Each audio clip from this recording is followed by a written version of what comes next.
Apa kabar nih semuanya? Ya, yang udah join di webinar kita kali ini. Selamat datang semuanya, selamat malam. Selanjutnya, nggak usah lama-lama lagi, kita mau masuk aja ke topik pembicaraan hari ini mengenai UX Design dengan judul Stepping Up Research for User Experience yang akan dibawakan oleh Mbak Karina. Mbak Karina itu adalah salah satu seorang user researcher di salah satu unicorn startup di Indonesia. Selain fokus sebagai peneliti, Mbak Karina juga memiliki pengalaman menjadi mentor dalam program research internship di beberapa kota di Indonesia, pemateri dalam beragam webinar UX research, dan fasilitator dalam program produk design bootcamp yang diselenggarakan oleh perusahaan teknologi termuka di Indonesia. Selamat malam. Oke, so thank you teman-teman udah bersedia untuk hadir malam ini. Saya surprise loh, 300 orang ada di room ini. Wow, luar biasa. Ini terus terang dari berbagai macam webinar yang pernah saya bawakan, ini pesertanya paling banyak sih. Saya jadi agak grogi. Jadi mohon maaf kalau saya nanti agak terbata-bata, itu karena saya grogi diliatin sama 300 orang. So, again, nama saya Karina, biasa dipanggil Karin. Saya bekerja sebagai researcher di salah satu unicorn startup di Indonesia. Hari ini saya mau sharing gitu ya terkait dengan apa yang saya miliki gitu ya, ilmu terkait UX researcher, kemudian pengalaman saya juga gitu ya sebagai UX researcher. Mudah-mudahan bisa berguna untuk teman-teman, untuk kehidupan teman-teman ke depannya gitu ya.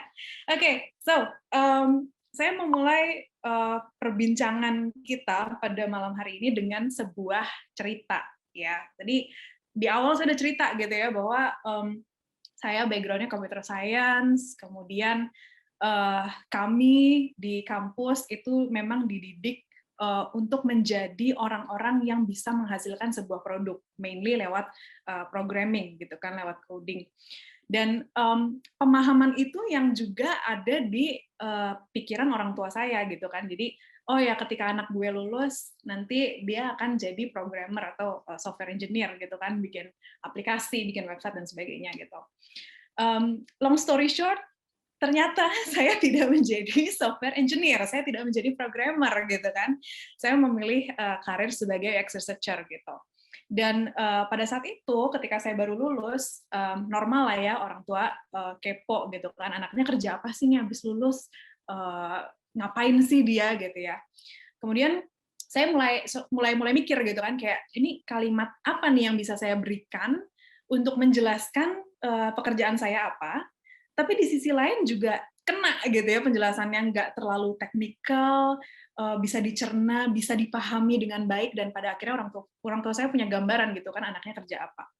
Terus pada saat itu saya bilang ke orang tua saya bahwa saya kerjanya sebagai researcher, sebagai peneliti gitu ya. Meneliti apa? Saya meneliti aplikasi. Intinya saya ngebantuin pengguna gitu ya, ngebantuin orang supaya pengalamannya lebih menyenangkan ketika mengakses aplikasi tersebut gitu.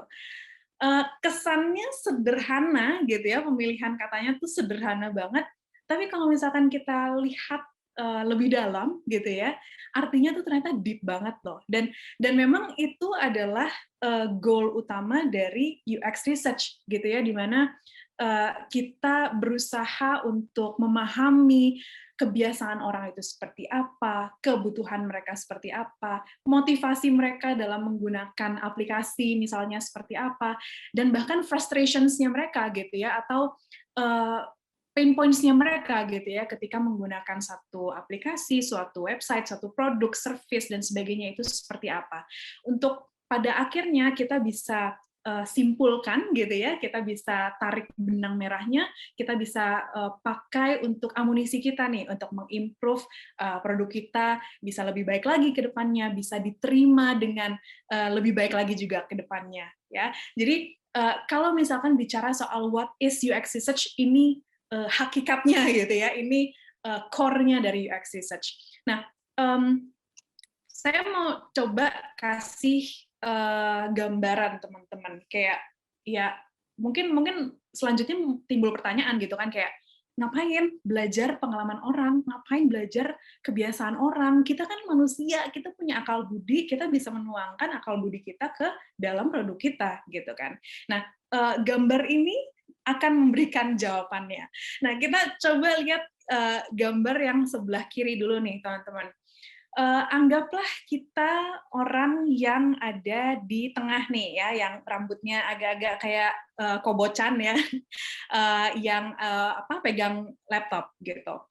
Ibaratnya kita adalah seorang desainer, kita dituntut untuk membuat desain suatu produk. Kemudian di dalam sebuah meeting kita dikelilingi sama teman-teman kita gitu ya. Terus teman-teman kita mulai memberikan pendapatnya sendiri-sendiri.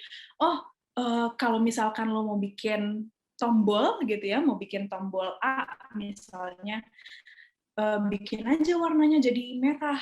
Kan merah sekarang lagi in banget gitu ya, warna seorang pemberani gitu misalnya. Atau diletakkan aja di bagian bawah gitu biar nggak nutupin tampilan-tampilan yang lain. Kemudian tanpa bu, tanpa basa-basi, akhirnya kita langsung aplikasikan aja gitu ya. Tapi pada akhirnya ketika aplikasi tersebut dirilis, muncul banyak suara-suara yang bilang bahwa, ih kok warnanya kurang enak di mata ya, kalau misalkan akses lama-lama jadinya mata kayak agak kunang-kunang gitu ya. Atau, ih tombolnya di mana sih, kok nggak kelihatan, susah deh saya untuk ke next page-nya lagi gitu ya misalnya.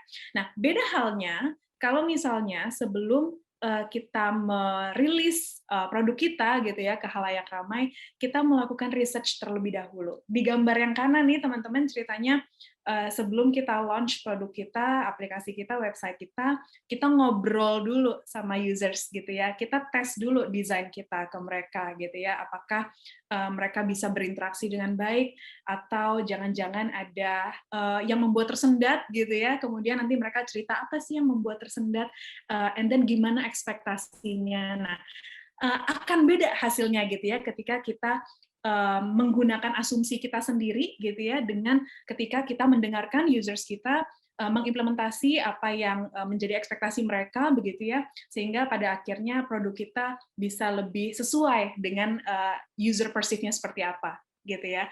Dari sini kita bisa menyimpulkan bahwa pure assumptions, asumsi itu bukan fondasi yang baik untuk membuat sebuah produk yang baik. Jadi produk yang baik itu melibatkan atau mengkorporasi gitu ya research insights dan data. Jadi that's the importance of UX research gitu ya. Kenapa kita harus melakukan UX research terlebih dahulu. Oke, nah itu tadi pengertian dan juga alasan kenapa UX research itu very important. Nah, selanjutnya kita akan bahas soal ngapain sih UX researcher itu sehari-harinya gitu ya. Iya ngeriset sih, bener sih gitu ya, judulnya aja researcher ya pasti ngeresearch gitu. Tapi gimana sih bagian-bagian kecil dari research itu gitu ya, end to end-nya tuh seperti apa gitu. Nah, kita akan kupas satu persatu di sini gitu ya. Nah, kalau dirangkum ada 5 tahapan besar dalam proses UX research.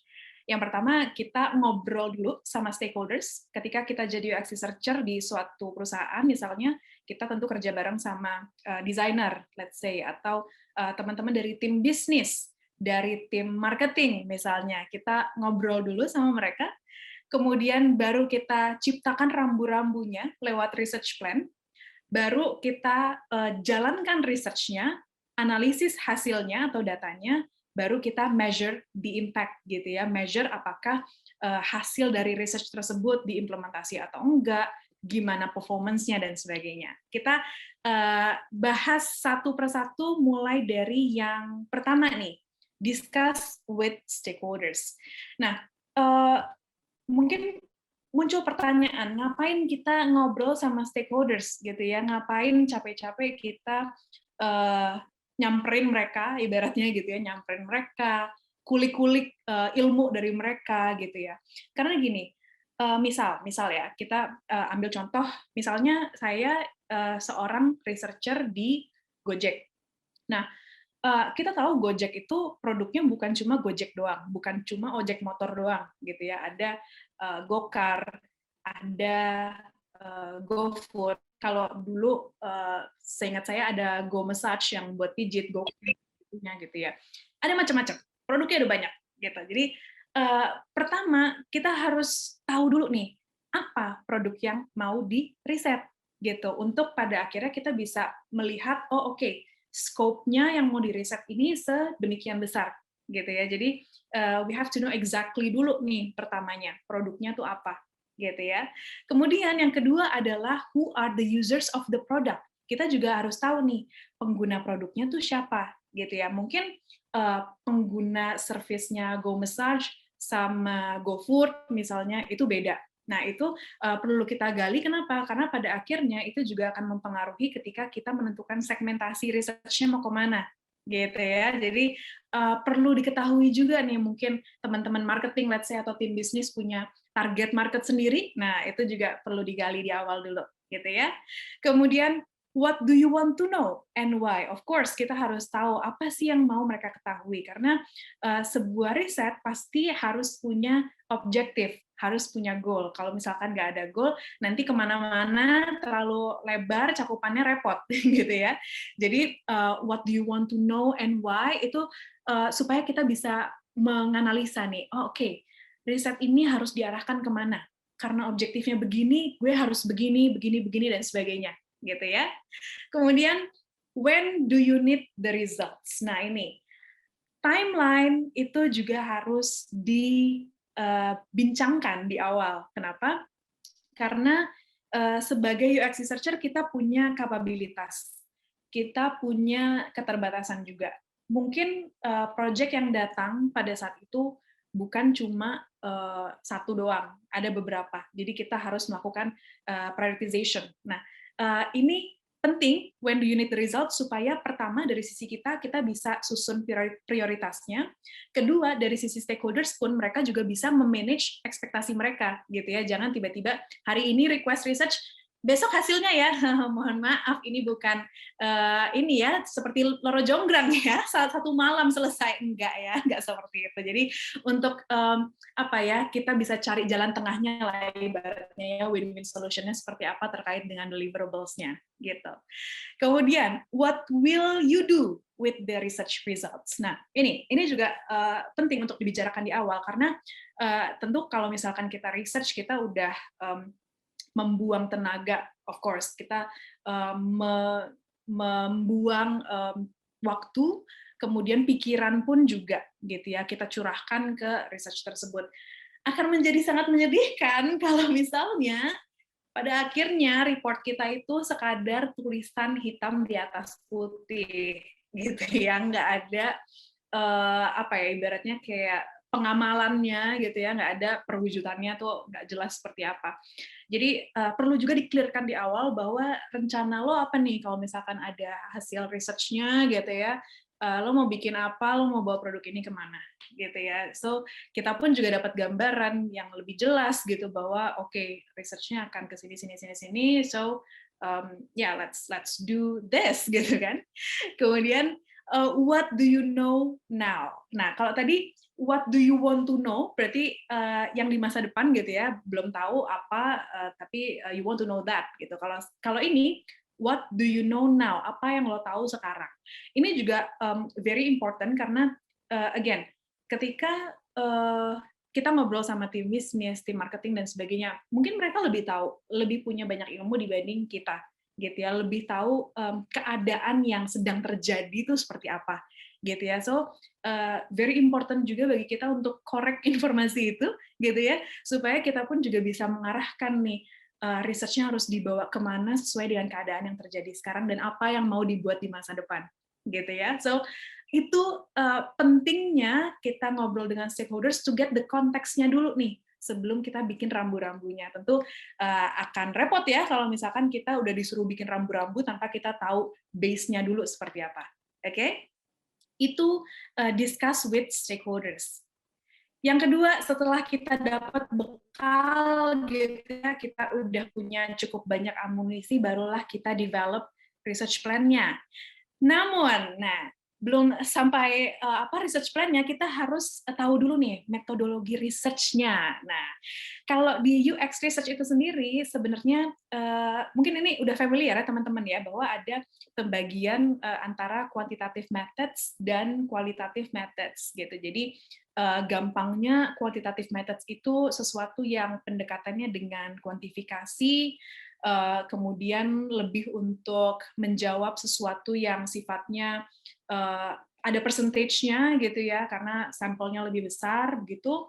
Kemudian kalau qualitative methods itu sesuatu yang lebih dalam, sesuatu yang sifatnya lebih eksplorasi gitu ya, insights-nya lebih bisa menggali sampai reason behind-nya atau alasan di balik user melakukan sesuatu gitu ya, misalnya itu seperti apa. Jadi kurang lebih seperti itu. Ada pembagian quantitative methods sama qualitative methods. Nah, kemudian dari payung besar ini dibagi-bagi lagi nih, teman-teman. Ada ini cuma beberapa metode yang biasa digunakan di UX research gitu ya. Untuk kualitatif misalnya ada in-depth interview, ada FGD, usability testing dan lain-lain gitu ya. Kuantitatif yang paling sering banget itu adalah survei. Kemudian ada juga desk research di mana desk research itu kayak kalau teman-teman pernah mendengar competitive analysis. Jadi misalnya kita membandingkan produk kita dengan produk kompetitor kita untuk pada akhirnya menentukan strength dan weaknesses-nya apa gitu ya, supaya kita bisa menyusun strategi ke depannya kita harus seperti apa gitu. Ini kesannya aja kayak fancy banget ya, tapi sebenarnya kita tuh udah sering loh melakukan competitive analysis di hidup kita sehari-hari gitu ya. Contoh, mau beli boba, boba sekarang mereknya ada banyak, variannya ada banyak, ada yang pakai krim brulee lah, ada yang pakai gula aren gitu ya. Nah, kita membanding-bandingkan, oke, harganya lebih mahal yang mana nih, yang pakai krim brulee atau gula aren doang, kemudian size-nya lebih gede yang mana, secara mililiternya lebih banyak yang mana, dan sebagainya. Actually, itu juga udah part of competitive analysis, gampangnya seperti itu ya. Jadi, that's brief description gitu about desk research. Nah, tapi di sini kita akan bahas beberapa aja nih, teman-teman. Yang pertama kita akan mulai dengan usability testing. Nah, kalau tadi di awal Mbak Lintang sempat nyebutin ya bahwa teman-teman sudah dalam tahap mulai belajar UX research, tentu nggak asing lagi nih sama yang namanya usability testing. Jadi usability testing ini adalah sebuah metode untuk kita bisa mendapatkan feedback dari our users gitu ya, terkait dengan desain kita, produk kita, dan sebagainya gitu. Jadi dari situ kita bisa tahu bahwa oh ternyata ketika user kita berinteraksi dengan produk kita tuh kayak gini loh gitu ya, di nature-nya tuh seperti ini loh gitu.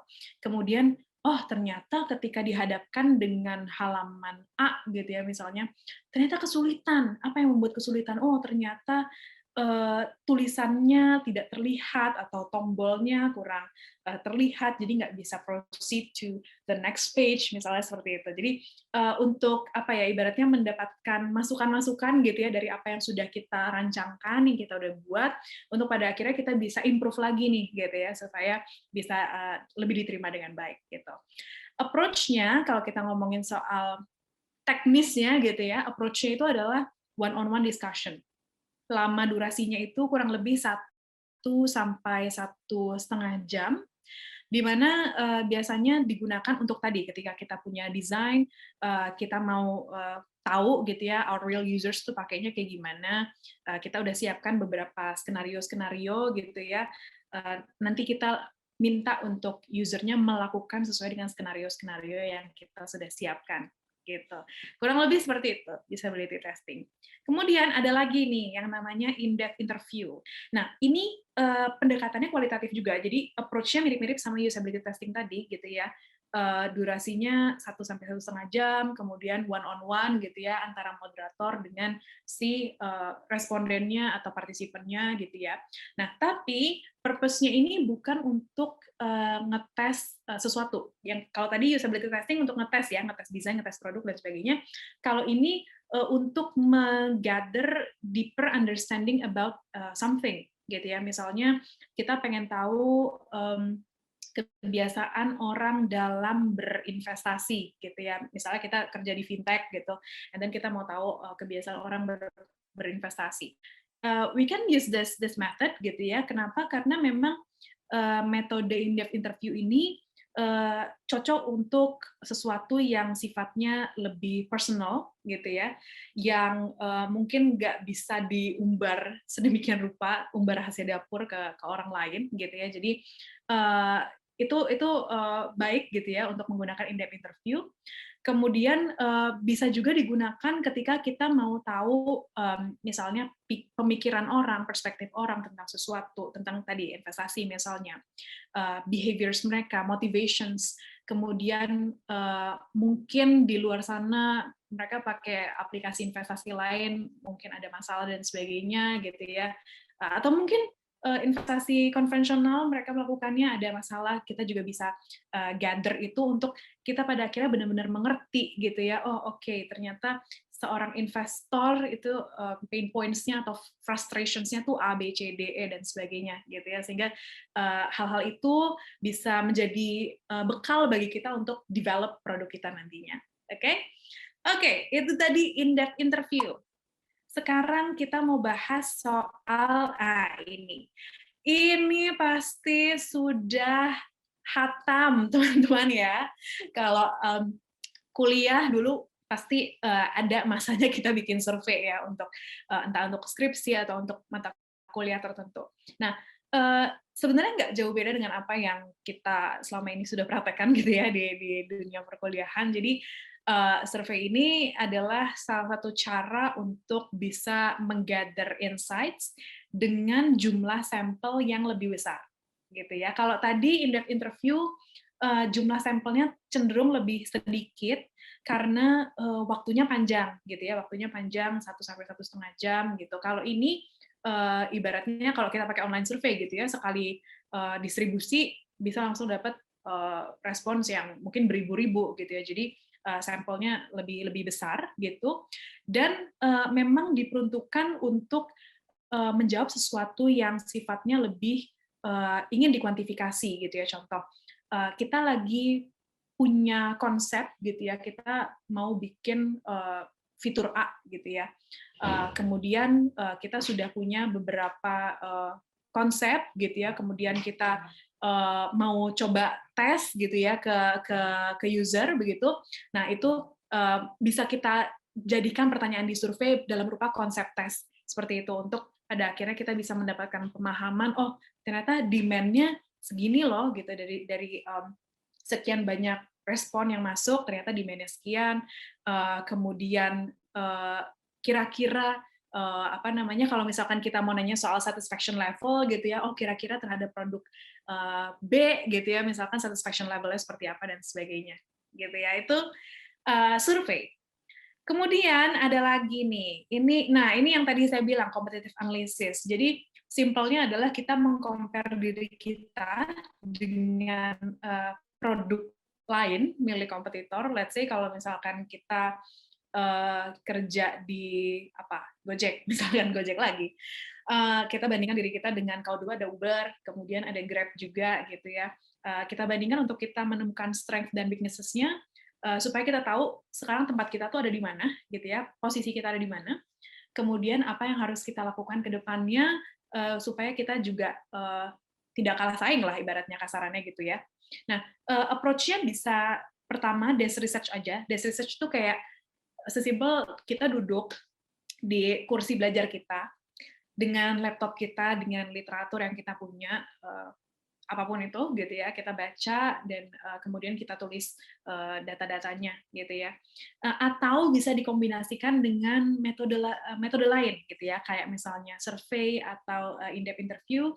Jadi bisa dapat perspektifnya users juga gitu. Selain kita menggunakan perspektif kita sebagai researcher, menggunakan data-data yang memang sudah ada, kita dapat perspektifnya users juga gitu terkait dengan suatu produk tertentu, gitu ya.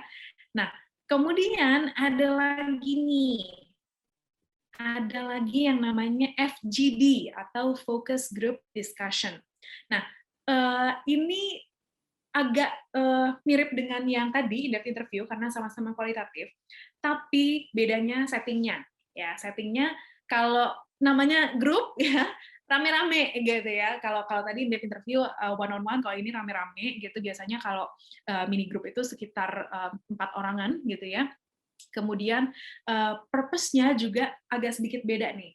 Kalau bicara dalam grup itu biasanya purpose-nya lebih ke something yang tidak terikat dengan personal seseorang gitu ya. Contoh kayak let's say kebiasaan belanja online gitu. Itu mungkin cukup umum gitu ya, cukup umum dan mungkin ada yang bisa menimpa satu sama lain gitu ya. Jadi mungkin bisa dibawa ke FGD juga gitu. Jadi intinya settingnya berbeda gitu, settingnya berbeda, orang yang lebih banyak dan topiknya pun juga lebih general gitu untuk FGD.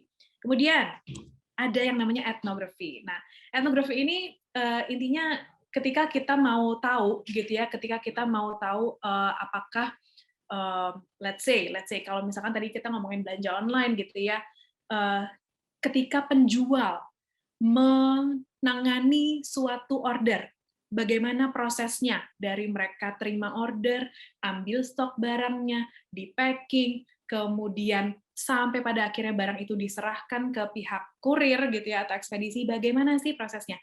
Nah, biar kita bisa lebih dapat emosinya gitu ya, kita bisa tahu pain points yang terjadi di lapangan itu seperti apa gitu ya, kita bisa melakukan etnografi ini gitu ya. So kita benar-benar bisa mewitness, mengobserve gitu ya. Oh oke, ternyata kebiasaannya seperti ini loh gitu ya. Ketika nantinya kita tuangkan ke dalam sistem, misalnya ke dalam aplikasi kita bisa sedemikian rupa mereplicate gitu ya proses yang memang terjadi di nature-nya begitu, sehingga pada akhirnya teknologi yang kita ciptakan bukannya malah mempersulit, tapi bisa membantu gitu ya, bisa memperingan tugasnya seller-seller ini gitu. Itu salah satu contohnya teman-teman. Oke? Nah, setelah kita tahu metode-metodenya, barulah kita bikin research plan-nya. Nah, research plan ada beberapa komponen ya. Yang pertama, judul ya. Ini mungkin kesannya remeh-temeh, tapi ini menjadi satu hal yang penting. Kenapa? Karena judul itu membantu setiap pembaca untuk lebih cepat mengidentifikasi ini research plan apa. Gitu. Jadi even kesannya pendek gitu ya, kesannya ya lah judul doang gitu. Tapi perlu diperhatikan cara membuatnya gitu ya. Biasanya yang baik itu adalah yang menggunakan kombinasi antara topiknya, topik research-nya gitu ya, dengan metodenya apa gitu ya. Contoh kalau di sini kita mau mencari tahu terkait dengan data entry yang dilakukan melalui XYZ phone gitu ya. Metodenya apa? Metodenya adalah usability testing ya. Jadi kombinasi itu ketika orang baca, oh oke, ini research-nya tentang A, metodologinya tentang ini gitu. Lebih gampang ditangkap tanpa orang tersebut baca keseluruhan research plan-nya gitu ya. Kemudian background. Nah, ini juga menjadi hal yang penting. Kenapa? Karena again supaya pembaca mendapatkan konteksnya gitu. Kenapa sih research ini pada akhirnya harus dilaksanakan? Apa yang terjadi gitu ya? Apa yang terjadi? Apa yang mendrive pada akhirnya research ini mau dilakukan gitu ya. Brief aja, nggak usah 50 halaman, panjang ya, agak pegel nulisnya. Jadi brief aja kayak 5 paragraf itu udah maksimal banget. Yang penting ketika orang baca bisa nge-grab langsung konteksnya seperti apa gitu ya. Lalu setelah itu ada goals. Nah, ini yang tadi sempat saya sebut di depan sebagai objektif. Jadi of course ini perlu ditulis again supaya jelas gitu ya. Rambu-rambunya tuh ini. Yang mau dicapai tuh ini. Jadi every time kemanapun kita berjalan, kita patokannya tuh goal ini untuk menjawab objektif ini gitu ya. Jadi nggak kemana-mana tuh, nggak melebar gitu ya. Kemudian research questions. Nah ini lebih kepada garis besar hal-hal yang mau di-cover lewat research-nya. Kalau misalnya kita mau pakai metode in-depth interview gitu ya, mungkin full skenario-nya akan panjang gitu ya, karena satu pertanyaannya kita tulis. Tapi di sini cukup kita kasih gambaran terkait pertanyaan-pertanyaan besar yang mau ditanyakan, supaya nanti ketika misalnya kita kasih research plan ini ke stakeholders, mereka pun juga punya gambaran gitu kan, apakah questions yang kita buat di sini itu sudah bisa menjawab goal-nya gitu ya. Apakah sudah cukup mengcover atau jangan-jangan perlu ditambah lagi gitu. Jadi untuk memberikan gambaran gitu bahwa oh ya this research itu terkait dengan hal ini loh gitu. Pertanyaan-pertanyaan yang akan dibahas nantinya terkait dengan bla bla bla gitu ya. Kurang lebih kayak gitu. Kemudian metodologi ini juga perlu juga ditulis gitu ya, karena untuk menjadi patokan kita juga gitu bahwa kita melakukan dengan metode A saja gitu ya, tidak dengan metode yang lain, satu. Kemudian juga untuk menjelaskan terkait dengan apa yang akan terjadi di riset tersebut gitu. Jadi kalau teman-teman mungkin lihat di sini ada sedikit penjelasan terkait dengan usability study will be held in our lab with 20 participants gitu ya. Jadi udah di state duluan nih di awal bahwa lokasinya tuh di our lab gitu ya, di laboratorium research-nya, dan partisipannya ada 20 gitu. Jadi ini selain bisa menciptakan konteks gitu, juga bisa memanage ekspektasinya si stakeholders gitu. Ketika kita kasih ke mereka, mereka bisa dapat gambaran gitu bahwa oh, oke, dengan usability testing pesertanya sekian, kemudian dilaksanakan di laboratorium, kira-kira seberapa panjang waktu yang dibutuhkan, seberapa panjang waktu yang dibutuhkan juga untuk bukan cuma untuk data collection ya tadi maksud saya, tapi juga untuk deliverables result-nya kayak gitu. Jadi memberikan gambaran untuk pada akhirnya bisa memanage ekspektasinya si stakeholders itu sendiri gitu. Oke, kemudian, nah belum berakhir Ferguson, tidak semudah itu ya. Ada lagi nih yang namanya section participants. Nah, kalau tadi di bagian metodologi kita cuma menjelaskan briefly gitu kan, kita mau larinya ke tipe partisipan yang seperti apa. Nah, di sini kita jelaskan lebih rinci lagi gitu ya. Misal kita punya target sendiri terkait dengan usia atau mungkin experience user dalam menggunakan sesuatu gitu ya. Kita tuliskan di sini again supaya bisa jadi patokan ketika kita nanti mau merekrut atau kita mau mendatangkan partisipan ke kantor kita. Tadi kan settingnya di lab ya ceritanya ya. Ketika kita mau mendatangkan orang ke lab kita menjadikan partisipan kriteria ini sebagai patokannya gitu ya, supaya nggak melebar kemana-mana, nggak lari kemana-mana gitu. Dan kemudian schedule. Nah ini juga schedule. Mungkin nggak usah panjang-panjang, disediakan aja 3 tanggal terpenting ini gitu ya, recruiting partisipan maksudnya, kemudian data collection atau study day-nya kapan, dan results delivery-nya kapan gitu. Again, supaya everyone di tim gitu ya bisa on the same page gitu. Patokannya ke sini, timeline-nya seperti ini gitu. Jadi kalau misalnya tiba-tiba ada stakeholders yang bilang, Karen, gue tiba-tiba butuh cepet nih resultnya gitu ya. Soalnya udah ditanyain sama atasan gue gitu. Kita bisa argue bahwa oh ini timeline yang kita agree di awal, sudah tertulis di research plan, dan pada saat itu sebelum studinya mulai sudah disetujui oleh semua orang gitu. So we cannot change gitu ya the timeline karena memang sudah disetujui di awal gitu. Jadi again schedule ini juga penting untuk kita masukkan di dalam research plan-nya gitu. Oke, kemudian ceritanya udah selesai nih research plan kita gitu ya. Kita udah bikin. Nah, kalau misalkan kita udah selesai bikin, it is very important for us to share dulu ke stakeholders. Jadi salah satu hal yang kita mesti ingat bareng-bareng nih teman-teman, ketika kita mau step up kualitas dari research kita, kita juga nggak bisa kerja sendirian gitu. Kita juga harus involve everyone di tim tersebut gitu ya. Kalau misalnya produk kita berkaitan sama tim bisnis, tim marketing, tim apalagi tim desain, ya libatkan mereka gitu ya. Ketika kita udah selesai bikin research plan, kasih dulu ke mereka, biarin mereka review, dengerin pendapat mereka gitu ya. Karena again mereka yang paling tahu produknya gitu ya, karena mereka yang own the product gitu ya. Dengerin pendapat mereka, kalau memang masuk akal gitu ya, diwujudkan di dalam research plan-nya supaya apa? Ketika research itu berjalan, nggak ada yang namanya klaim-klaiman kayak, loh, kok nggak ada ini sih? Kok nggak ada itu? Ih, kurang nih. Susah nanti yang ngulang lagi dari awal gitu. Jadi make everyone on the same page itu it's very important gitu. Jadi libatkan dari awal. Tadi di awal kita udah melibatkan dalam proses diskusi, pun di saat kita bikin plan-nya libatkan mereka juga gitu ya. Oke. So, itu tadi terkait dengan develop research plan. Sekarang waktunya kita melakukan research. Ini part paling seru nih, teman-teman. Oke.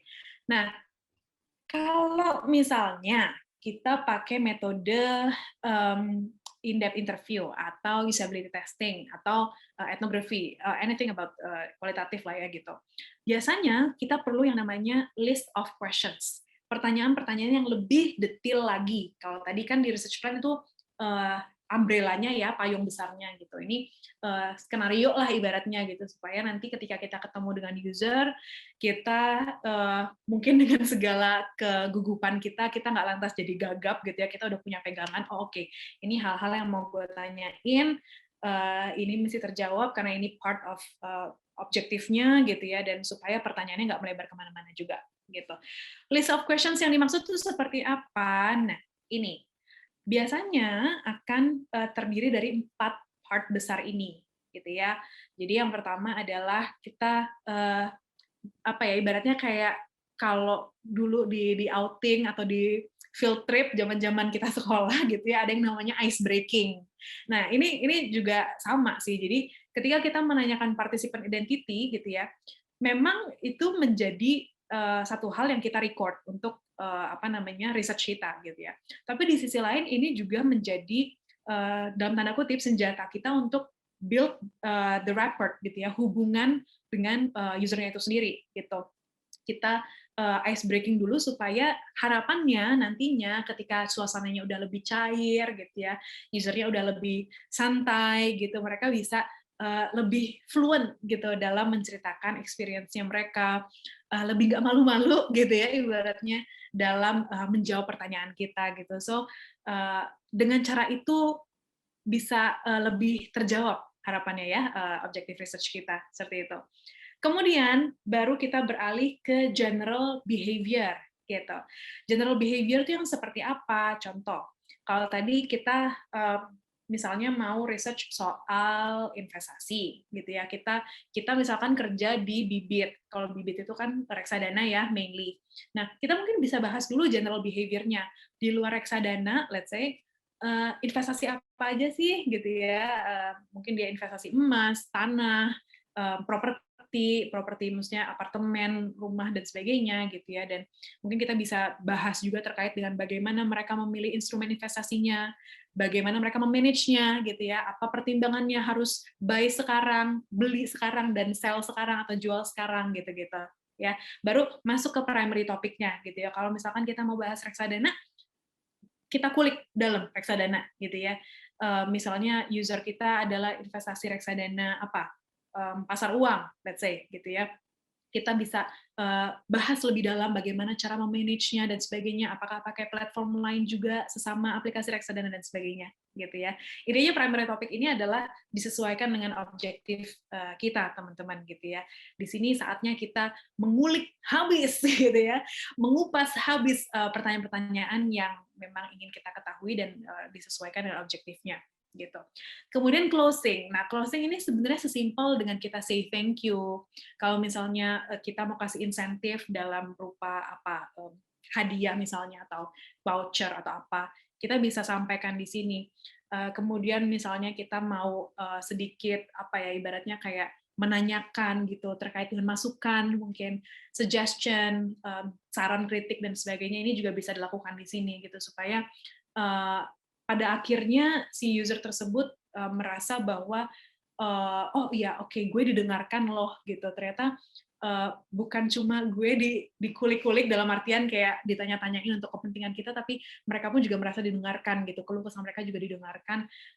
That's the beauty gitu ya of closing section ini gitu, supaya mereka pun juga ketika meninggalkan ruangan gitu ya, meninggalkan sesi kita, mereka juga punya impresi yang baik gitu ya terhadap the whole session gitu. Oke, itu interview guideline. Ada beberapa contoh nih dan beberapa tips juga dalam membuat interview guideline. Yang pertama, kita usahakan pakai open-ended question. Open-ended question itu yang kayak gimana? Contoh, kita lagi mau research soal anak kuliahan gitu ya. Terus dibanding kita menanyakan, kamu dulu ikut BEM kan, Badan Eksekutif Mahasiswa gitu ya, itu kan kayaknya nembak banget gitu. Padahal bisa jadi dia ikut pecinta alam kayak atau paduan suara atau UKM yang lain gitu ya. Lebih baik kita buka pertanyaannya, kita tanya, boleh nggak ceritain pengalaman organisasi kamu saat kuliah tuh gimana? Jadi usernya bisa cerita banyak gitu ya, apakah dia ikut ini itu segala macam. Jadi tidak ditutup dari awal gitu, supaya ini juga untuk membangun hubungan sih, membangun rapport juga gitu ya, bahwa gue didengarkan loh, gue bisa cerita apa aja di sini gitu ya, supaya usernya semangat juga nih ketika sharing pengalamannya gitu ya. Kemudian avoid leading question. Leading question tuh pertanyaan yang seperti apa sih? Contoh, kita lagi ngomongin soal social media gitu ya, terus kita nanya, kamu lebih suka Instagram kan daripada Twitter? Ditembak aku jadi takut ya kan. Kalau ditembak seperti itu mungkin usernya kayak, eh, iya deh, iya lebih suka Instagram daripada Twitter. Padahal mungkin dia lebih suka yang lain gitu ya, lebih suka Facebook dan sebagainya. Nah, jadi coba tidak sediakan dulu jawabannya di awal gitu ya, dan hindari kata kan gitu ya, supaya nggak kesannya nembak gitu. Kita buka sedikit pertanyaannya dan buat lebih netral. Misalnya, boleh tahu nggak pertimbangannya ketika milih sosial media tuh apa gitu ya. Jadi mereka bisa cerita banyak, oh saya suka yang ada gambar-gambarnya, makanya saya suka Instagram gitu ya, dibanding Twitter, teks doang saya bosen misalnya gitu. Kemudian be specific, provide konteksnya supaya user ketika menjawab pun juga nggak lari kemana-mana nih teman-teman gitu ya, bisa tepat sasaran dan pada akhirnya nggak apa ya, ibaratnya membuang banyak waktu, karena again tadi kan sesinya 1 sampai 1,5 jam doang nih, sementara pertanyaan kita banyak gitu. Jadi kita buat sespesifik mungkin supaya to the point dan kita bisa proceed ke next questions, dan pada akhirnya sesinya bisa selesai dengan tepat waktu gitu. Contohnya gimana? Contoh, bahas soal belanja online gitu ya. Jadi ceritanya kita pengen tahu aplikasi yang lagi recently suka dipakai itu apa gitu ya. Nah, kalau memang kita mau tahu yang recent gitu ya, yang paling baru dipakai itu apa, provide konteksnya. Misalnya dalam 3 bulan terakhir, kita provide time frame-nya gitu ya.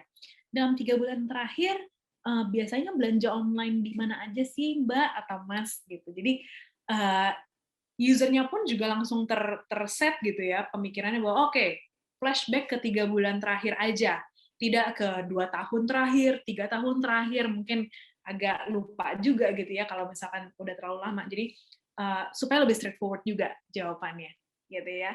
Itu beberapa tips untuk membuat interview guideline.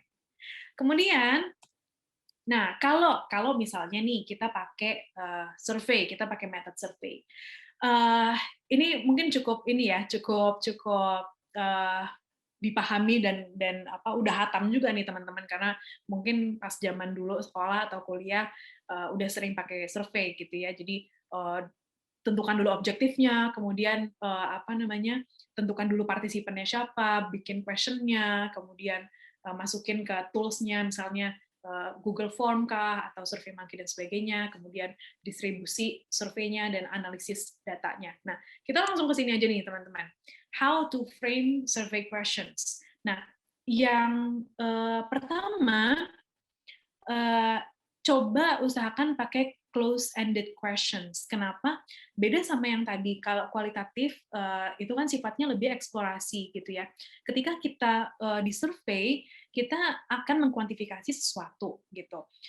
Akan heboh banget kalau misalkan kita pakai pertanyaan yang terbuka, kemudian kita harus analisis sekian ribu data gitu ya. Kita harus codingin satu-satu berdasarkan keywordnya. Itu tentu akan painful. Jadi use close-ended question tuh sesimpel kita pakai pertanyaan yang ada opsi-opsinya gitu ya, entah itu checkbox atau radio button yang cuma bisa milih sekali doang gitu ya, supaya nanti bisa langsung kelihatan gitu ya, oh hasilnya ternyata kecenderungannya seperti ini dan sebagainya. Kemudian don't ask for two things at once. Nah, two things at once nih kayak gimana? Contoh, apakah kamu suka kopi hitam dan kopi susu gitu. Jadi kopi hitam dan kopi susu ada di satu pertanyaan yang sama. Mungkin si user suka kopi susu tapi nggak suka kopi hitam. Nah, tapi dia bingung kalau misalkan mau jawab yes, nanti maksudnya ke yang mana nih gitu ya. Jadi mending dipisah teman-teman. Yang pertama misalkan tentang kopi hitam dulu, baru yang kedua kopi susu gitu ya. Jadi jawabannya tuh tepat ke satu hal saja gitu ya, satu hal exact itu aja. Oke? Kemudian avoid using big words atau jargon. Oke. Big words nih kayak gimana? Contoh, kita mau nanya soal penggunaan aplikasi transportasi online. Kemudian kita menggunakan istilah ride hailing app. Nah, loh, apa tuh gitu kan? Mungkin ada beberapa user yang memahami, tapi mungkin sebagian besar justru nggak tahu karena nggak familiar, gitu ya. Jadi kita terjemahkan. Jadi aplikasi transportasi online itu cukup familiar dan bahasanya pun juga cukup ramah gitu ya, cukup sederhana dengan harapan lebih mudah dipahami oleh user dari berbagai macam kalangan. Gitu. Itu yang dimaksud dengan avoid using big words. Dan yang keempat itu adalah ketika kita mau ngetes konsep. Nah, ini yang tadi sempat saya bahas di awal nih. Kalau misalkan kita mau ngetes konsep tertentu gitu ya atau desain tertentu, jelaskan konteksnya gitu. Misal kita mau ngetes terkait dengan halaman order makanan. Jadi produk kita misalkan GoFood gitu ya. Kita ada beberapa contoh desain nih gitu ya dengan berbagai macam peletakannya. Kita mungkin bisa provide skenario singkat aja gitu ya, kayak bayangkan Anda mau pesan makanan dan Anda berada di halaman ini. Apa yang akan Anda lakukan? Contoh, misalnya seperti itu. Jadi biar usernya pun juga bisa membayangkan, oke, ketika konteksnya gue kayak gini, oke, gue harus ngapain ya, gue akan ngapain nih kalau misalkan gue ada di situasi seperti ini, gitu ya. Itu serba-serbi gitu ya, atau tips membuat survey questions. Nah, ini mirip-mirip yang tadi, gitu ya, gunakan kalimat yang short dan fokus, kemudian memang harus runutan surveinya itu logical order, jadi bukan misalnya kita mau kasih pertanyaan terkait dengan investasi, tapi di awal si user ketika jawab tidak malah dikasih pertanyaan tentang investasi juga gitu. Itu kan nggak nyambung, orang saya nggak investasi kenapa saya ditanyain soal kebiasaan berinvestasi gitu kan, saya mau jawab apa, saya bingung gitu. Jadi itu yang dimaksud dengan logical order. kemudian simple, questionsnya simple, neutral, dan again, kita bisa banget untuk minta pendapat ke orang lain gitu ya terkait dengan draft survei kita, kalimatnya udah mudah dipahami atau belum, opsi-opsinya ada yang kurang atau enggak, dan sebagainya. Nah, pendapat ini selain bisa kita mintain dari sesama researcher gitu ya, itu yang biasa saya lakukan juga gitu. Jadi sebelum saya distribute surveinya ke user, saya akan minta teman-teman saya nih sesama researcher, saya japri-japriin aja satu-satu gitu kan, tolong dong periksain gitu ya, ada yang logiknya masih aneh nggak atau kalimatnya sulit dimengerti nggak gitu. Dan kita juga bisa untuk share ke stakeholders gitu. Again, kita libatkan stakeholders di setiap step-nya gitu supaya mereka pun juga ngerasa own the project gitu kan. Mereka pun juga ngerasa dilibatin gitu. Jadi dengerin aja pendapat mereka gitu. Oh, kalau menurut gue pertanyaan ini tuh bagusnya gini loh gitu. Dengerin dan kalau misalnya memang sesuai gitu ya dengan apa yang mau kita capai, nggak apa-apa banget untuk diterapkan juga gitu ya, kita pakai untuk improve draft survey kita gitu ya. Involve stakeholders in making surveys, atau kalau misalnya nih kita conduct interview atau FGD dan lain-lain gitu ya, qualitative session, invite mereka juga aja untuk observasi sesinya gitu ya. Dan itu juga biasa saya lakukan karena mereka akan lebih dapat konteksnya ketika dengar sendiri usernya ngomong apa gitu ketimbang baca report. Kadang-kadang hal yang terjadi seperti itu ya gitu. Jadi empatinya bisa lebih terbangun gitu. Ketika empati lebih terbangun, nanti ketika planning empati itulah yang pada akhirnya akan membuat planning-nya itu lebih tajam gitu ya, sesuai dengan apa yang dia rasakan ketika interaksi langsung dengan user tersebut gitu ya. Involve stakeholders is the key. Oke. Sekarang udah nih, research udah dijalankan, kita udah punya result-nya gitu ya. It's time for us to analyze the data. Nah, analyze the data ini brief banget. Teman-teman mungkin punya method yang lebih enak, monggo digunakan. Tapi this is method yang sering saya gunakan dan menurut saya pribadi ini works untuk saya gitu ya. Nah, saya mulai biasanya dengan gather dulu semua datanya. Ini konteksnya adalah kualitatif ya teman-teman ya. Contoh, saya udah interview sekian banyak orang gitu ya. Saya akan jabarin, biasanya saya pakai sticky notes kayak gini, ini saya tempel-tempel di tembok gitu ya, saya tulisin dengan findings-nya gitu ya, tempelin, jajarin gitu, kemudian setelah saya jajarin semuanya, saya akan coba tarik benang merahnya gitu. Kalau dalam hal ini, contoh ada dua pengelompokan besar nih terkait dengan tema atau pattern-nya gitu ya. Yang pertama adalah alasan orang belanja online itu adalah mainly terkait practicality. Tapi ada barrier-nya juga nih, ada penghalangnya, yakni trust issue gitu ya. Tema besarnya itu adalah trigger and barrier to shop online gitu ya. Triggernya ada practicality, barrier-nya adalah trust issue. Nah, setelah ditarik benang merahnya segala macam, baru saya akan formulate kalimat cantiknya gitu ya untuk merangkum findings tersebut gitu. Kita bisa sambungkan dengan data point yang lain. Kalau di sini contohnya adalah dengan life stage ya gitu, dengan usia.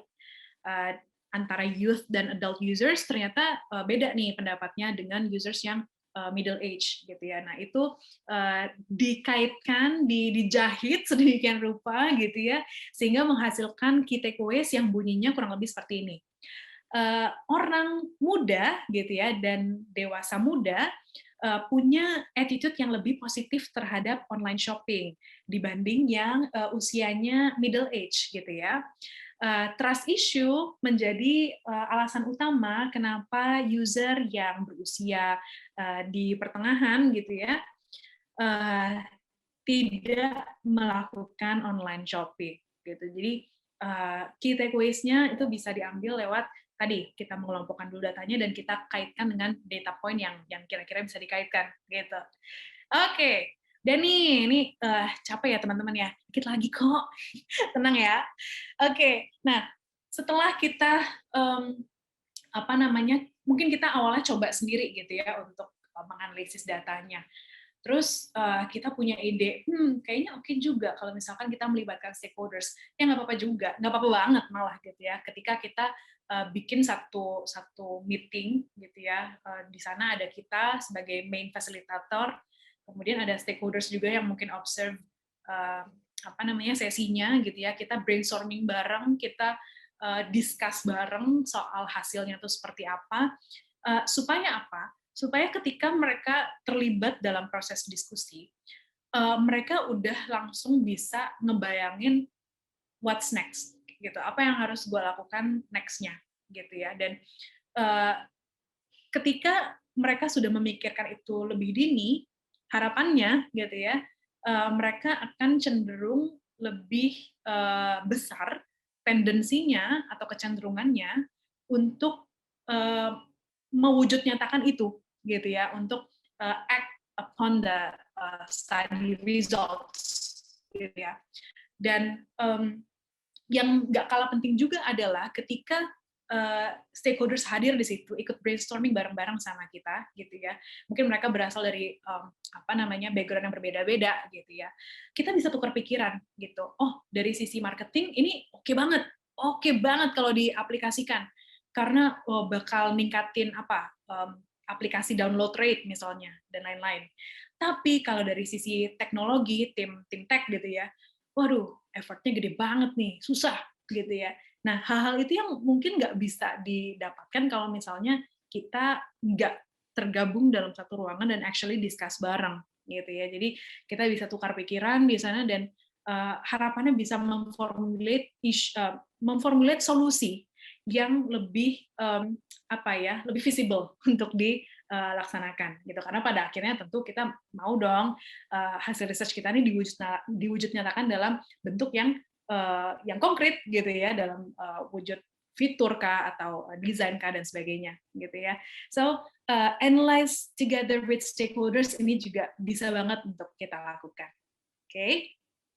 Dan nah ini yang terakhir, setelah sedemikian banyak proses yang kita lakukan gitu ya, tidak berhenti sampai di situ, Ferguson, hey, ya, tidak berhenti sampai di situ, karena post research-nya pun it's very important for us to measure the impact gitu. Kenapa?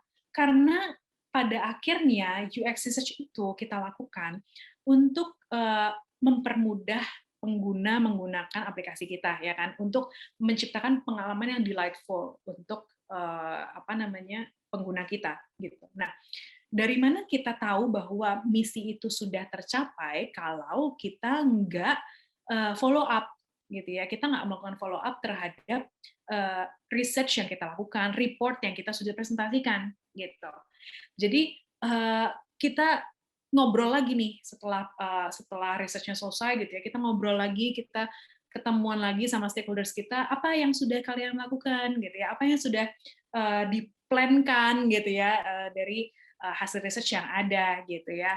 Kita bisa misalnya per quarter tuh catur wulan kalau dulu zaman kita SD catur wulan per 4 bulan sekali 3 bulan sekali per 3 bulan sekali misalkan kita kumpul ngobrolin soal research yang sudah berlalu gitu ya, terkait dengan actionable insights-nya apa nih gitu ya, atau bisa sebulan sekali kalau memang itu produknya lagi gesit-gesitnya di develop gitu ya, untuk kita bisa track terus seperti apa progresnya, gimana hasilnya, matriksnya dan sebagainya gitu ya, biar kelihatan nih hasil kerja kita kayak gimana gitu ya. Atau kalau misalnya kurang memungkinkan untuk kita duduk bareng, bisa kita gather lewat survei kecil-kecilan nih gitu ya. Kita mungkin bisa bikin form sederhana di Google Form gitu ya, menanyakan apakah insight yang di project itu tuh gitu ya, itu insightful atau enggak, berguna atau enggak, tindak lanjutnya seperti apa dan sebagainya. Dan mungkin teman-teman juga punya cara kreatif lainnya nih untuk measure research impact gitu ya, supaya ketahuan gitu ya bahwa ternyata kerjaan kita nggak sia-sia nih, ternyata kita juga bisa membawa impact yang besar terhadap perusahaan ini, terhadap kemaslahatan aplikasi atau produk kita gitu ya. So itu terkait dengan measure the impact. Nah, oke, materi saya udah habis. Tapi di akhir di akhir sesi ini gitu ya, di akhir presentasi saya ini, saya mau ngomong satu hal yang saya harap ini bisa teman-teman ingat ya sampai seumur hidup. Waduh, serem banget. Gini, mungkin saat ini gitu ya ada teman-teman yang merasa bahwa aduh nggak bisa nih gue nih karena gue basicnya bukan researcher. Aduh nggak bisa nih gue karena gue masih kuliah gitu ya, ilmu gue masih cetek dan sebagainya. Enggak, teman-teman, apapun yang kondisi yang teman-teman sekarang hadapi gitu ya, mau teman-teman adalah mahasiswa misalnya, bukan researcher, mau shift career ke researcher, atau yang baru mulai belajar research, anyone can do research gitu ya. Modalnya itu cuma satu sebenarnya, dua deng, modalnya cuma dua. Yang pertama adalah berani untuk berpikir beyond gitu ya, dan yang kedua adalah mau untuk merencanakan, membuat plan yang matang gitu. Udah dua itu aja. Kalau misalkan teman-teman udah punya dua modal itu gitu ya, terus nanti ditambah dengan mengasah kemampuan, terjun di lapangan dan sebagainya, makin oke deh teman-teman gitu. Jadi please nggak usah merasa kayak aduh menakutkan, aku tidak bisa, wah ini aku terintimidasi dengan research ini gitu ya. No, ini tuh something yang teman-teman bisa lakukan kok, bisa banget dilakukan gitu. Asalkan tadi teman-teman punya keberanian untuk berpikir beyond gitu ya, out of the box, dan mau terjun langsung untuk merencanakan secara matang research plan-nya seperti apa gitu. Okay, so that was all about the presentation. Thank you so much udah dengerin cuap-cuap saya sejaman ini gitu ya. Mudah-mudahan berguna, membantu kehidupan teman-teman ke depannya. Kalau misalnya ada hal-hal yang mau didiskusikan, misalnya di luar sesi ini, kayaknya kurang nih, saya butuh ilham lebih dari seorang Karina. Monggo boleh di add LinkedIn saya, Karina Resisainudi. Tadi saya juga lihat ada beberapa request follow Instagram ya, yang masuk nanti saya lihat satu-satu ya teman-teman ya. Monggo kalau misalkan mau diskusi lebih lanjut, kita bisa discuss either di sini atau di IG gitu ya, nanti setelah saya accept request-nya teman-teman. So, saya balikin lagi ke Mbak Fania. Thank you again teman-teman. Nggak ngerti UX research, aku jadi ngerti ya. Bawaannya asik banget. Terus dari tadi aku baca-bacain juga kayak, gila bawaannya asik banget. Thank you ya Mbak Karin. Mungkin sekarang kita mau lanjut aja ke sesi Q&A ya, yang tadi udah pada isi di kolom Q&A. Kita mau jawabin pertanyaan yang udah dipilih nih beberapa. Ada banyak banget nih pertanyaannya yang masuk. Wow, ada 1 juta pertanyaan ya. 1.500.000 kayaknya nih. Aduh. Oke. Ready ya Mbak Karin? Kita mulai sekarang aja. Oke. Nih, jadi ada pertanyaan pertama. Dari Satya Besar. Kak Karin mau tanya, UX ke depannya bakal update terus. Jadi kapan kita tahu kalau UX research kita itu sukses? Wow. Ini pertanyaan pertama tapi berat banget ya. Saya merasa deg-degan. Oke, saya coba jawab dengan kapabilitas saya ya, Mas Satya Besar Prasetyo. Jadi iya benar, UX ini satu field yang memang baru, bisa dibilang baru gitu ya. Baru naik sekarang dan kedepannya pasti akan banyak perkembangannya gitu ya. Kalau misalnya kapan kita tahu kalau UX research kita sukses, menurut saya pribadi sih, menurut saya pribadi ya, mungkin teman-teman punya pemikiran lain, monggo disampaikan. Tapi kalau menurut saya pribadi, hasil research itu tuh something yang evolve terus gitu loh, berevolusi gitu. mungkin hasil research kita akan berguna di tahun ini gitu, very applicable gitu ya untuk keadaan kita di saat ini gitu. Tapi belum tentu di 2 tahun ke depan, let's say, atau 3 tahun ke depan dan sebagainya. So ketika nanti teman-teman terjun ke apa namanya ke industri gitu ya, ke dunia UX research, akan ada masanya di mana kita akan meresearch topik yang sama di waktu yang berbeda. Jadi misalnya saya udah pernah research soal A gitu ya di tahun 2016 misalnya. Di tahun 2016 it really works gitu ya, tapi ternyata di tahun 2020 dengan segala situasi pandemi, kesulitan ekonomi dan sebagainya, ternyata itu nggak works lagi. So we need to do research lagi gitu ya untuk mendapatkan apa ya ibaratnya kayak konteksnya gitu, konteks yang memang relevan dengan keadaan kita sekarang.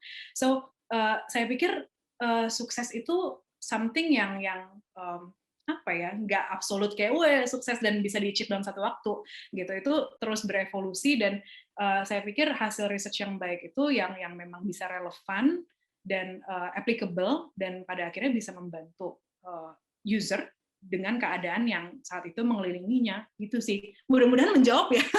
Saya mencoba untuk mencerna nih, ini pertanyaan berat banget soalnya nih. Tapi thank you loh, Mas Satya buat pertanyaannya. Sangat menjawab ya, semoga terjawab ya, Mas Satya. Terus pertanyaan selanjutnya nih, Mbak Karin, dari Novi Hardianto. Halo Mbak Karin, how to combine UX dan CX dan atau customer experience dan BX atau brand experience menjadi suatu produk si klien mau, dan metodenya untuk penggabungan semua itu gimana ya? Namun dalam situasinya di digital agency itu hampir kebanyakan jika ada yang pitching itu suka SKS, sistem kebut semalam. Kira-kira solusinya bakal gimana ya? Gitu. Oke. Kalau yang ini actually pernah saya lakukan sih. Jadi tim UX itu kerja bareng sama CX gitu. Nah, kalau CX itu kan kalau di tempat saya kerja biasanya mereka akan memproduce yang namanya NPS gitu ya, Net Promoter Score. Intinya kayak whether or not si user tersebut akan menjadi delegasi gitu ya, menjadi perekomendasi aplikasi tersebut ke orang lain atau jangan-jangan malah menjadi detractor gitu kan, nggak mau ngerekomend dan sebagainya gitu. Nah, itu kan dari segi kuantitatifnya gitu ya. Dari kuantitatif kita tahu bahwa oke, sekian banyak orang yang mau merekomendasikan, sekian banyak orang yang netral, sekian banyak yang nggak mau gitu ya, nggak mau even berbagi cerita ke orang lain gitu. Nah, tapi kita nggak tahu reason behind-nya apa gitu kan. Kenapa kok sedemikian banyak orang yang tidak mau merekomendasikan aplikasi aku gitu kan? Mungkin jadi pukulan keras bagi kita.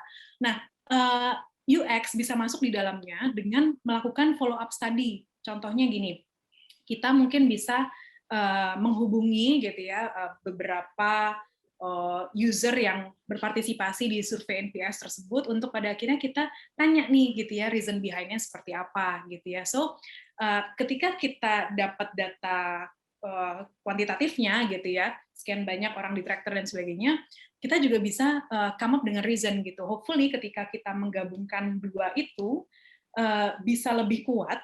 Yang pertama bisa lebih kuat, dan yang kedua adalah bisa lebih memberikan gambaran gitu. Kalau tadi kan kuantitatifnya doang abu-abu nih, alasannya apa gitu kan? Masa ujuk-ujuk tiba-tiba berlaku seperti ini? Oh ternyata ada reasonnya seperti ini, dan bisa menjadi apa ya ibaratnya kayak clue bagi kita juga sih untuk bergerak sesuai dengan apa yang suggest-kan atau disarankan oleh si user-user tersebut gitu. Jadi kurang lebih kayak gitu ya gambarannya yang biasa pernah saya lakukan.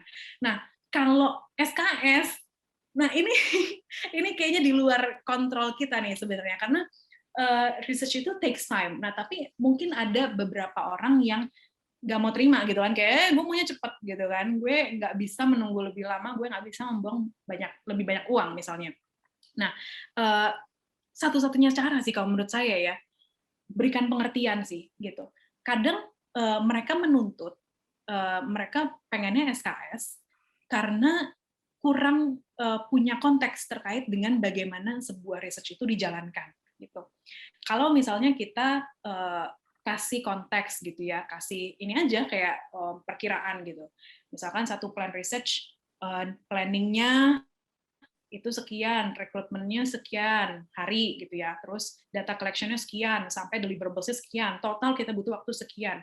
Ketika kita bisa memetakan itu dan mengkomunikasikannya, saya pikir ekspektasinya juga bisa termanage sih gitu. Jadi menurut saya kayaknya nggak ada cara lain sih selain melakukan pendekatan gitu, komunikasi gitu, dan ya inilah apa namanya, pinter-pinternya kita untuk meyakinkan bahwa apa yang lo nggak bisa dapatkan tanpa melakukan research, gimana sih, apa yang lo nggak bisa ngapain kalau misalkan nggak ada research, something like that lah gitu. Jadi terconvince kan gitu si stakeholders-nya bahwa oke, ya udah kalau lo ngomong gitu gue mau deh gitu untuk actually menjalankan plan-nya A to Z gitu.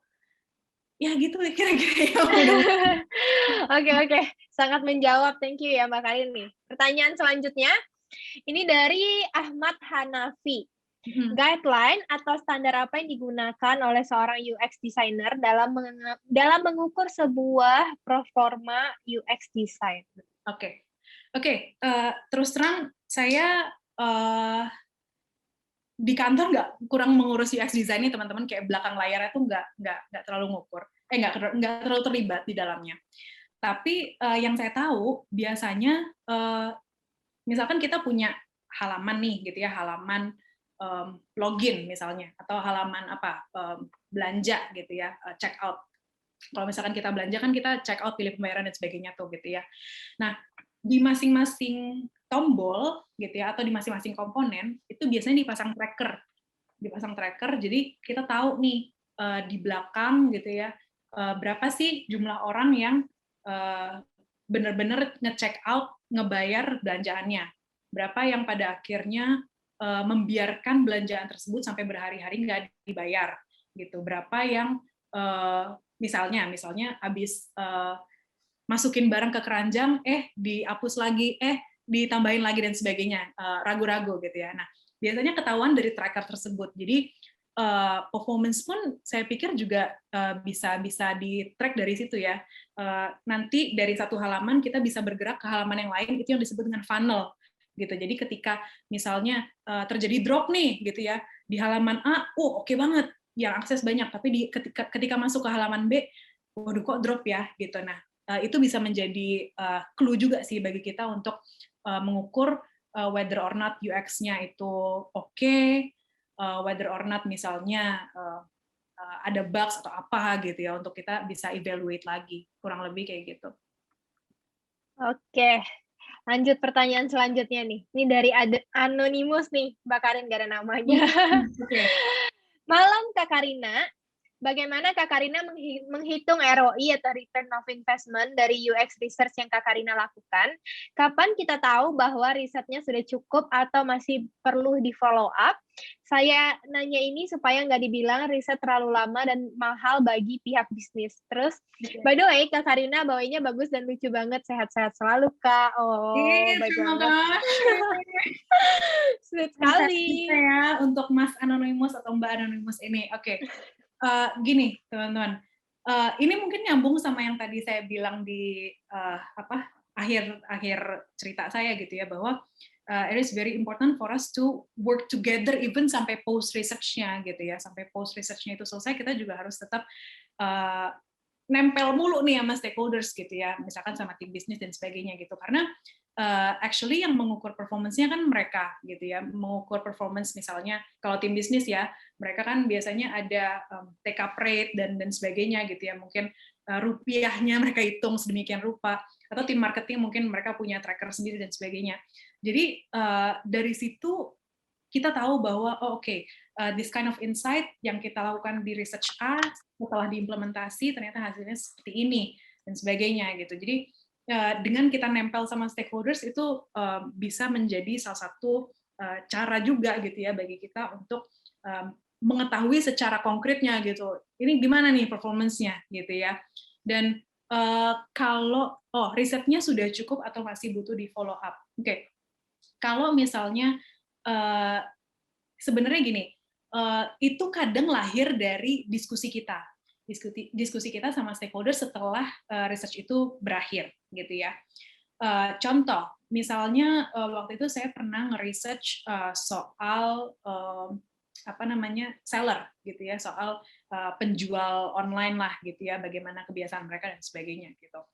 Terus udah nih hasilnya saya diskusiin sama mereka, presentasi segala macam, terus di tengah-tengah diskusi kita timbul pertanyaan yang mereka butuhkan insight itu, tapi memang belum tercover di research ini, gitu ya.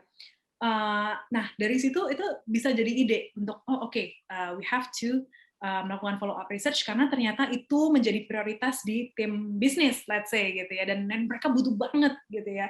So kadang itu risetnya kita tahu udah cukup oke atau masih butuh follow up lewat diskusi sama stakeholders. Again, ya saya mau menekankan lagi karena ini yang jadi poin penting juga sih. Ini selalu saya bilang ke teman-teman saya juga bahwa communication is key, over communication bahkan is key, terutama melibatkan stakeholders itu key juga gitu karena ya produk ini kita urus bareng-bareng, kita bukan sendirian doang. So selalu sinergi sama stakeholders gitu.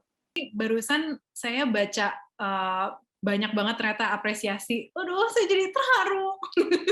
Thank you banget buat teman-teman yang udah nanya. Mohon maaf kalau belum kejawab ya. Dan thank you juga untuk apresiasinya.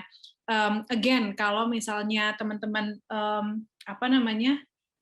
punya keinginan yang besar untuk belajar UX, maju terus gitu ya. Tidak perlu ragu, tidak perlu takut dan sebagainya. Semua bisa asal kita mau usaha gitu ya. Kalau misalkan mau belajar, monggo terabas aja gitu ya, nggak perlu merasa takut dan sebagainya. Kalau misalkan teman-teman ada something yang mau didiscuss mungkin yang mungkin kurang enak kalau misalkan disampaikan di sini karena ini roomnya lumayan rame gitu ya, monggo disampaikan, kita bisa connect di LinkedIn. Sorry saya belum lihat LinkedIn nih karena tadi masih heboh presentasi kan, tapi nanti saya coba salah satu accept gitu ya, monggo di message di LinkedIn, kita diskusi di sana. Intinya itu apa yang saya bisa bantu memunculkan keberanian teman-teman untuk belajar UX research. Teman-teman mau tahu lebih dalam UX researcher itu seperti apa role-nya, silakan boleh kita discuss bareng di LinkedIn ataupun di Instagram ya. Ini maaf juga nih saya belum lihat Instagram lagi, banyak banget yang request, saya belum accept satu-satu. So again, thank you banget teman-teman untuk malam hari ini ya. Hai sahabat Dewa Web, video ini merupakan tayangan ulang webinar Dewa Talks yang telah diadakan beberapa waktu lalu. Kalau kamu tertarik dengan tayangan ulang webinar ini, yuk jangan sampai ketinggalan untuk ikutan webinar selanjutnya. Nantinya, selain bisa bertanya secara langsung kepada para pembicara, kamu juga bisa mendapatkan e-certificate dan juga door prize dari Dewa Talks. Mau ikutan? Caranya gampang banget. Kamu bisa langsung aja daftarkan diri kamu di dewatalks.com. Setelah itu, kamu akan terdaftar sebagai peserta webinar Dewa Talks. Eits, tenang aja, webinar ini gratis dan gak dipungut biaya sama sekali. Tunggu apa lagi? Yuk, jangan sampai ketinggalan dan aku tunggu kamu di webinar Dewa Talks selanjutnya. Cari hosting yang aman,